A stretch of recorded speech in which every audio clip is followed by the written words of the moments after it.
So the first memory I had was season 18, Survivor Tokyo where JT does a challenge and he tries to catch something, falls on the floor, and chips his tooth.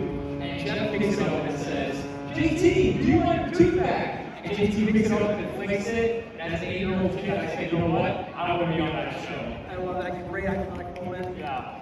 As a fan, what did you feel like getting on your favorite show?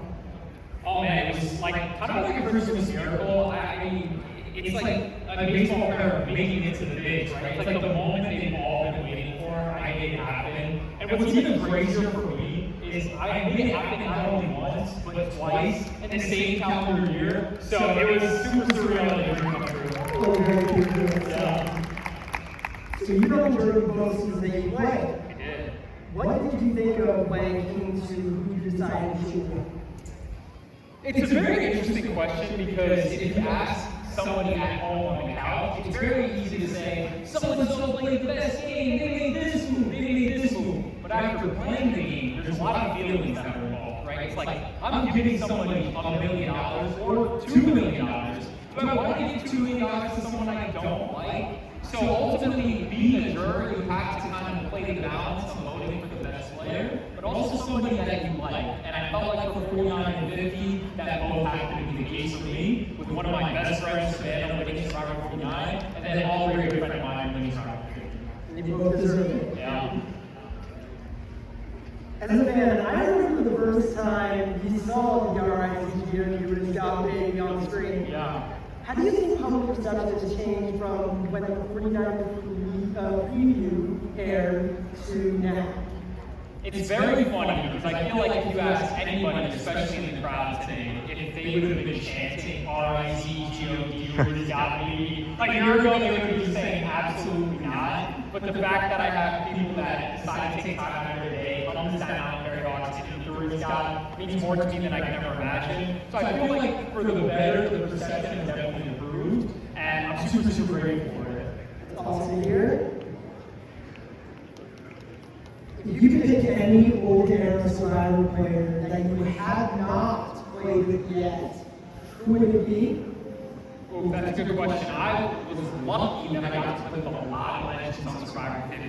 Ozzy, Serene, Colby, Coach, you name it, I played with them. If I had to say, I would say JT, the winner of Survivor Tokyo. He's the first person I ever watched win Survivor. He's got a near and dear place in my heart. I've been trying to connect with him to this very day, but he's like off the grid in Alabama somewhere. So if anybody knows JT, hit up the RizGod. I'm trying to meet JT. So.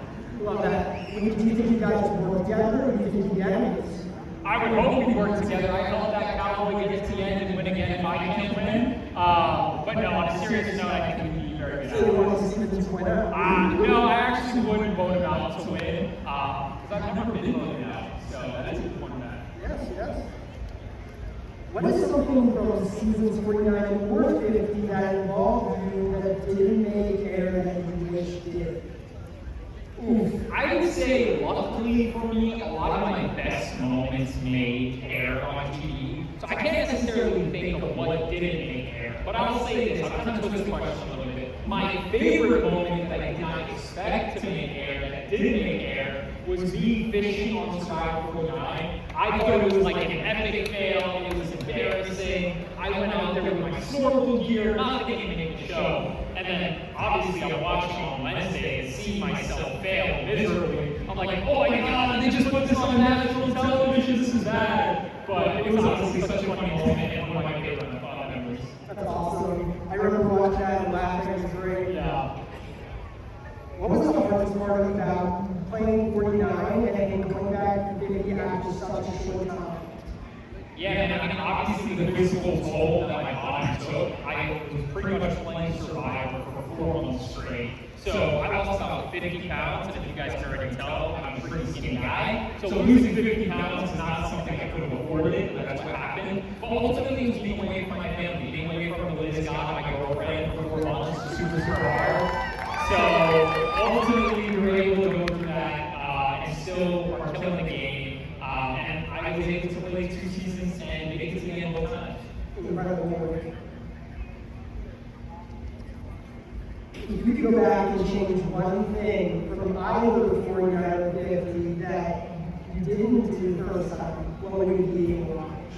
So I would say I got the full Survivor experience. I played every single challenge. I had an island that I never played. I did fire. Well, I didn't make a fire, but I competed in fire. Jeff called me RizGod. The one thing that I never did in Survivor that I ultimately wish I did was win an individual immunity challenge. I was terrible in challenges. And you would think, wow, Rizzo, you're young, you're fit, you could win one. Absolutely not. So if I could go back and change one thing, it would win a challenge. If Jeff showed us anything 50, it's harder than It does, it is. So have you been practicing fire? I have. I don't know if you guys have seen on my TikTok, but me and the RizGod did face each other at fire, in which I won. So hopefully I can keep that same momentum the next time I play Survivor, because it'd be pretty embarrassing to lose fire 3 times. So you think you're ready for 2.0? I think I am. When Jeff gives me the call, I have to bring it to me. We'll get there very soon, I'm sure. I hope so. So, for those who don't know, Big Brother 28 just started. And I can keep reminding you Big Brother fan. Damn. So what do you have to say about the two survivors who are currently playing the Big Brother house? So to everyone that doesn't know, Dean, the winner of Survivor 45, and Rick Devens, Mr. Mystery's coin flip, is on Big Brother this season, and I am so excited for them. I'm a huge Big Brother fan, and I really think they're going to do well. So if you've never watched Big Brother, I highly recommend starting now because one of our Survivor family, I think, is going to win the show.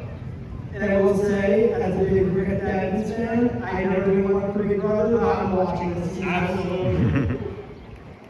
So, what is your relationship with baseball? Oh man, I love baseball. So when Staten Island Berryhawks gave me the call, I was hoping it was a 10-day contract. I was thinking, oh my god, I'm about to go on the mound, throw 75, right down the pipe, and have someone hit a nuke into the, Hudson River. But ultimately, I love baseball. I go to every single MLB stadium possible. I'm super excited to throw this first pitch. I'm nervous because I'm a pitcher. I pitch. So if I don't throw a strike, it'd be pretty embarrassing. So you've been practicing then? Practice might be a loose term. I definitely have the arm warmed up just in case the Berryhawks make a call to the bullpen. But yeah, I would say practice a little bit. Awesome, dear. Thank you so much for your time. Guys, thank you so much. Go Staten Island Berryhawks. Let's go win a ball game.